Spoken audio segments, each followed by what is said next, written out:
4.7 miles or 26,500 feet. Traveling.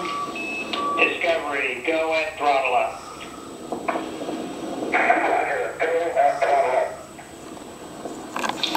Traveling 1,000 miles per hour, Discovery's engines are now throttled back up and performing at full capability.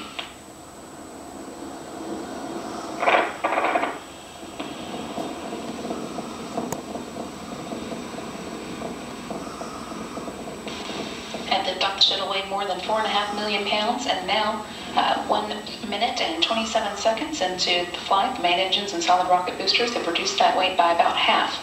Solid rocket boosters alone are burning 11,000 pounds of propellant per second, and the external tank is now 3,000 pounds lighter than when it began. Discovery is now 21 miles away from its launch pad and 22 miles in altitude, traveling 2,700 miles per hour. All 3 main engines are working just as expected. The 3 fuel cells are generating power, and 3 auxiliary power units are all producing pressure. In short, everything performing well. 2 minutes and 7 seconds into the STS-131 mission.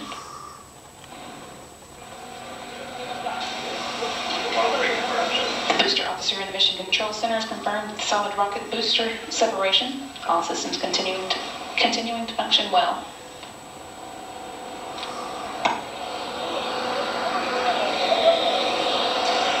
So there you have it. Space Shuttle Discovery launched successfully into space on a mission to the International Space Station. 7 crew members aboard, 4 men, 3 women.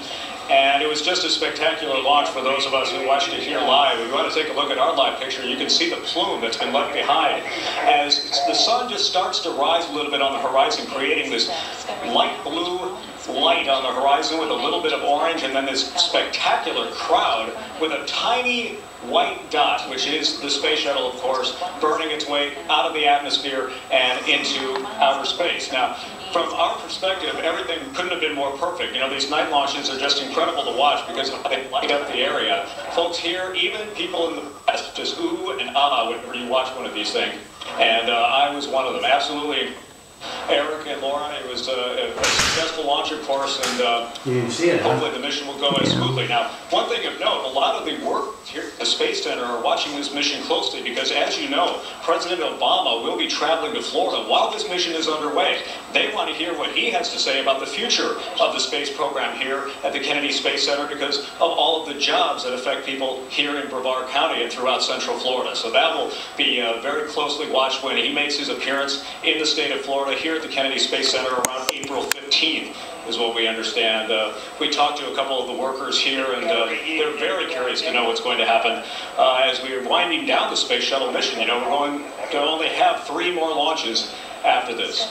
We're live at the Kennedy Space Center. Chris Trenkman, back to you. Thank you, Chris. Good stuff. We'll show it to you over and over this morning, but everything functioning normally here as Discovery is plenty away from here at Kansas City. Good stuff, and we appreciate that, Chris, for that live report. We'll have more throughout the morning, but it is time for today's morning blend from Barney's Coffee and Tea, and we still have our German